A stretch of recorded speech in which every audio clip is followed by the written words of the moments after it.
नमस्कार साथियों, स्वागत है आपका अपने हिस्ट्री क्लास में।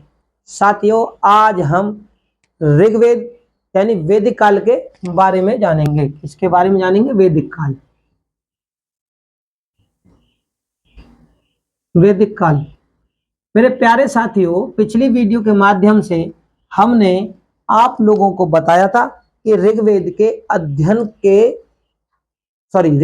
अध्ययन से हमें कौन कौन से साक्ष्य मिले जिनसे आर्य लोग जो थे वो परिचित थे, और उन्हीं के अध्ययन से हमें जो मालूम चला वो ये कि ऋग्वेद में कौन कौन से ऐसे क्षेत्र थे, स्थल थे, नदियां थी, समुद्र थे, पर्वत थे, जिनके अध्ययन से उनके नाम हमें भी मालूम चले। तो मेरे प्यारे साथियों, आज जो हम पढ़ेंगे, जो जानने की कोशिश करेंगे, वो आर्यों के संघर्ष यानी आर्यों के झगड़े किन लोगों से हुए, किस बात पर हुए, किस कारण हुए। तो क्योंकि यहां से भी बहुत सारे क्वेश्चन पेपरों में देखने को मिलते हैं, तो जानते हैं आर्यों के संघर्ष यानी जो झगड़े थे, यानी उन्होंने किस प्रकार से संघर्ष जो होता है।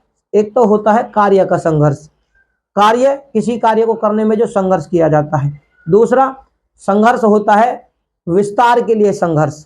ठीक है, विस्तार मतलब अपने क्षेत्र की सीमा बढ़ाने के लिए, या अपने छोटे से कबीलों को बड़ा करने के लिए, या अपने छोटे राज्य को बड़ा करने के लिए। संघर्ष जो होता है किसी चीज की प्राप्ति के लिए किया जाता है। संघर्ष जो होता है वो जीवन में आगे बढ़ने के लिए किया जाता है, यानी महान बनने के लिए भी संघर्ष किया जाता है। तो संघर्ष जब होगा, यानी किसी राज्य विस्तार के लिए अगर संघर्ष होता है, क्षेत्र के लिए संघर्ष होता है, तो वो संघर्ष के साथ साथ क्या होता है, एक तरीके का युद्ध या उसे झगड़ा भी कहते हैं। तो आज हम जानेंगे आर्यों के संघर्ष, यानी संघर्ष कह लीजिए या उनके युद्ध, दो कारणों से। इसको आप दो कारण उसके मान सकते हैं। पहला कारण कि देखो, पानी के लिए लड़ा गया, ये विश्व का प्रथम युद्ध था। ठीक है, यानी पानी के लिए किया गया संघर्ष। दूसरा, इसे आप कह सकते हैं कि राज्य विस्तार यानी क्षेत्र विस्तार के कारण किया गया ये उनका संघर्ष था या युद्ध था। तीसरा इसका कारण है जो देखने को मिलता है कि सुदास जो थे, उस समय सुदास आर्यों के राजा थे, और उनके जो पुरोहित थे वो थे विश्वामित्र। सुदास जी ने उनका अपमान करके उनको हटा दिया और उनकी जगह वशिष्ठ जी को नियुक्त किया। अब इस चीज से क्रोधित होकर जो वशिष्ठ वो थे विश्वामित्र जी, वो अनार्यों के 5 संघ यानी और लघु अनार्य और अन्य 5 कबीलों के साथ में जाकर 10 संघों का यानी 10 कबीलों का एक संघ बनाते हैं, और उसके बदले बनाने के बाद सुदास से बदला लेने के लिए युद्ध करते हैं। तो इस युद्ध के ये कुछ कारण थे, आज इन्हीं के बारे में जानेंगे। देखो, होता क्या है, आर्यों के 5 कबीले थे। 5 कबीले कौन कौन से थे? तो देखो, आर्यों के थे 5 कबीले। क्या थे? आर्यों के थे 5 कबीले। 5 कबीले आर्यों के 5 कबीले थे। उन कबीलों के नाम, कबीलों के जो नाम थे, अनु, पुरु, तुर्वस। क्या कहते? आर्यों के 5 कबीले थे ऋग्वेद काल के समय में। अनु, पुरु,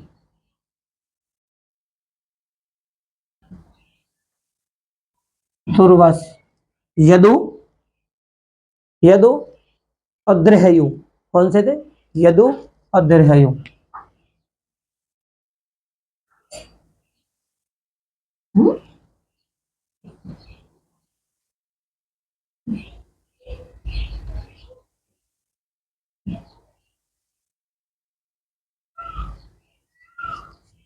देखो, ये जो है 5 जो कबीले हैं, ये पेपरों में पूछे जा चुके हैं।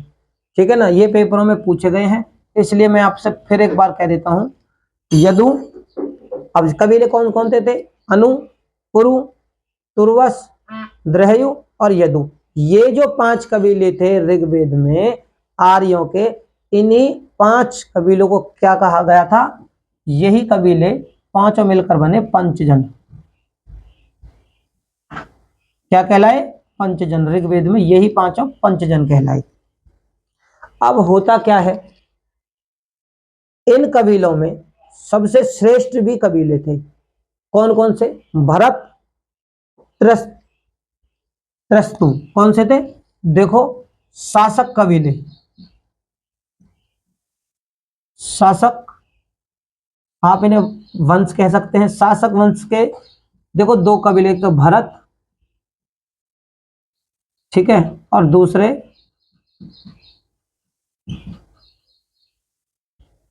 त्रितस, ठीक है। ये क्या थे?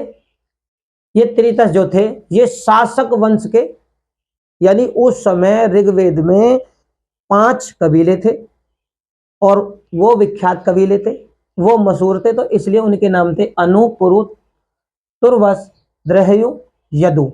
ये पंचजन कहलाए।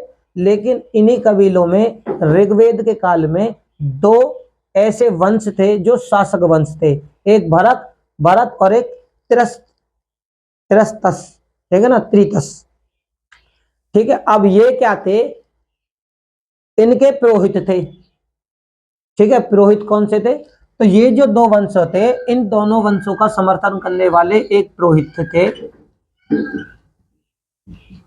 पुरोहित कौन से थे? तो वशिष्ठ, ठीक है। यानी भरत और त्रितस जो शासक वंश थे, इनके पुरोहित यानी दोनों को समर्थन करने वाले कौन से थे? वशिष्ठ। अब यहां से एक धारणा है, यहां से धारणा क्या है कि ये जो 5 जन थे, इनमें भरत जन का युद्ध हुआ था, ठीक है। अब देखो, एक मत क्या है कि देखो, भरत का जो राजा था वो था सुदास, तो सुदास ने इन पंचजन और अन्य लघु जन, यानी और अन्य 5 लघुजन जोड़ने के बाद हो गए 10 कबीलों का संघ बना। और वो राजा जो भरत वंश के राजा थे सुदास, उनसे होता है युद्ध। तो ये जो युद्ध होता है, ये पानी के लिए लड़ा गया विश्व का पहला युद्ध था। एक मत तो हो गया इसका ये। दूसरा मत, जो भरत वंश का जो राजा था सुदास, उसके जो पुरोहित थे वो थे विश्वामित्र। अब विश्वामित्र को इन्होंने हटाकर वशिष्ठ को नियुक्त कर दिया उनकी जगह पर। अब इससे अपमानित होकर विश्वामित्र जी ने क्या कहा कि ये 5 जन और अन्य लघु 5 जन, यानी 10 राजाओं को इकट्ठा किया, संघ को, 10 राजाओं के संघ को बनाया और भरत वंश के राजा सुदास से बदला लेने के लिए उन्होंने युद्ध किया, ठीक है। तीसरा मत सुनो अब इसका। तीसरा मत क्या था कि यही ये जो शासक वंश था भरत, इनके राजा सुदास थे जो मैं बताता हूं, और इन्होंने अपने राज्य विस्तार के लिए इन 10 राजाओं के संघ को हराया था। तीसरा मत ये है, ठीक है। लेकिन हम जानेंगे तो ये जो 2 वंश थे शासक वंश, ठीक है, और पुरोहित इनके जो वशिष्ठ थे वो दोनों वंशों का ही समर्थन करते थे। अब क्या होता है, इसी बीच इनके जो 10 राजा थे, 10 राजाओं का संघ हुआ, जो मैंने अभी आपको पूरी कहानी बताई। अब इन 10 राजाओं के संघ में कौन कौन से 5 जन थे? देखो, मैंने क्या कहा कि एक तो थे 5 जन, 5 जन ये थे, और 5 जन लघु, 5 लघुजन थे, 5 लघुजन थे, जब भी तो ये 10 राजाओं का संघ बना। क्या बना? 10 राजाओं का संघ। अब राजा भरत जो थे, और हाँ, एक मान्यता और भी है, इन्हीं भरत वंश के राजाओं के नाम पर ही आगे चलकर भारतवर्ष यानी हिंदुस्तान का नाम भारतवर्ष भी पड़ा, ठीक है। 5 जन थे और 5 ही लघु जनजातियां थी,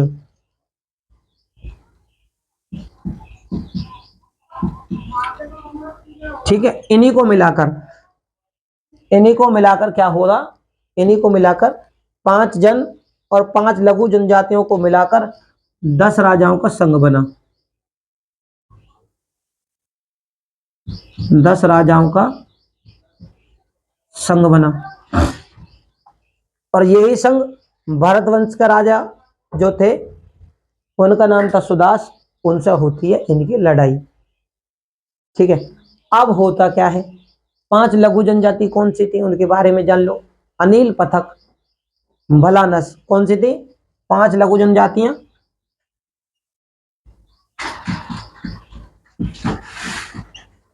अनिल,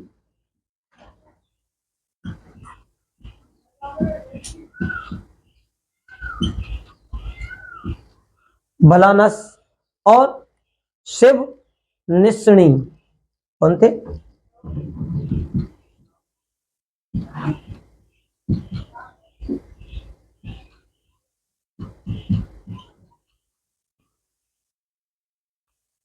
ये वो 5 लघु जनजाति थी जिनको मिलाकर, भाई देखो, जो 10 राजाओं का संघ बना, ये जो 10 राजाओं का संघ बना था 5 तो जनों को मिलाकर, 5 इन जनजातियों को मिलाकर, ठीक है, 5 इन जनजातियों को मिलाकर 10 राजाओं का संघ बना। ठीक है, 5 जो जन थे उनके नाम थे अनु, पुरु, तुर्वस, द्रहयु और यदु। उसी के बाद जो 5 लघु जनजातियां थी वो थी अनल, भगत, भलानस, शिव और निश्चित। ठीक है, तो इनको मिलाकर हो गए 10 राजाओं का संघ और इन्होंने किससे युद्ध करा, भरत वंश का राजा थे सुदास। अब होता क्या है, इसे आगे बढ़ाते हैं। तो ये जो युद्ध हुआ था, इन 10 राजाओं के संघ का जो युद्ध हुआ था, वो इसमें कारण और है कि ये जो भरत वंश के राजा थे, ये भरत जो शासक वंश के राजा थे, ये पश्चिम और उत्तरी सीमा में बसे हुए थे। कहां पर, पश्चिम और उत्तरी सीमा में, और पूर्वकालीन जन थे। यानी ये जो 5 जनजातियां हैं इनसे भी पहले की पूर्वकालीन, यानी उत्तर पश्चिम सीमा पर ये बसे हुए थे और पूर्वकालीन जनजाति, यानी पूर्वकालीन ये जन थे, यानी उस समय के लोग थे, पूर्वकालीन ये लोग थे जिनको जन कहा गया, क्योंकि कबीले थे, कबीलों को मिलाकर ही जन बनता है। एक थे ब्रह्मावर्त में बसे हुए, और ब्रह्मावर्त का जो क्षेत्र था वो सरस्वती और घग्गर नदी के मध्य का, यानी सरस्वती नदी, घग्गर नदी, ठीक है ना, और यमुना नदी, इन तीनों के मध्य का जो क्षेत्र था उसको बोला गया था ब्रह्मवत। और ब्रह्मवत में कौन बसा हुआ था, तो ब्रह्मवत में जो बसे हुए थे वो उत्तरकालीन, यानी एक तो हो गए पूर्वकालीन जन जो पहले के थे जन, जो पूर्वकालीन जन तो पहले के कबीले, और एक हो गए उसके बाद में बसे कबीले जो जनजातियों के कबीले थे, तो इनको क्या बोला गया, उत्तरकालीन आर्य। इनके बीच में उत्तराधिकारी के प्रश्न को लेकर यह युद्ध लड़ा गया। मैंने कहा ना कि इस युद्ध के, इस संघर्षों के अलग अलग मत हैं और मैंने वो सारे ही मत आप लोगों से साझा किए हैं। तो इनके बीच में लड़ा गया ये उत्तराधिकारी के। अब होता क्या है, उत्तराधिकारी के लिए कौन राज करेगा, कौन राज्य विस्तार, यानी सीमा, ये क्षेत्र किसका है, ये उत्तराधिकारी का युद्ध लड़ा गया। इसमें क्या होता है, राजा सुदास जो थे वो भरत जन के राजा थे, ठीक है ना, सुदास जो थे, सुदास सुदास जो थे, हाँ, सुदास भरत जन, यानी जो शासक वर्ग था सुदास भरत जन के राजा थे। अब इनके विरुद्ध में 5 तो ये जन हो गए, 5 लघु जनजातियां हो गई, ठीक है ना, और लड़ाने वाले कौन थे, अब हो गए 10 राजाओं का संघ हो गया। एक राजाओं का एक संघ का, यानी सुदास जो थे, भरत जन के जो राजा थे, सुदास का नेतृत्व किसने किया था, तो वो थे वशिष्ठ जी। और इन 10 राजाओं के संघ का नेतृत्व किसने किया था, तो विश्वामित्र जी।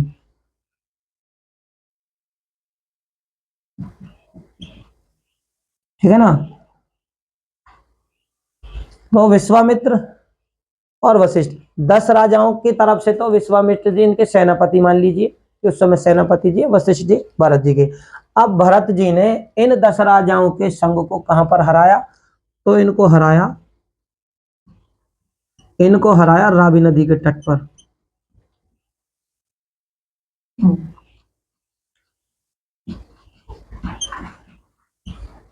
रावी नदी को किस नाम से भी जाना जाता है उस समय?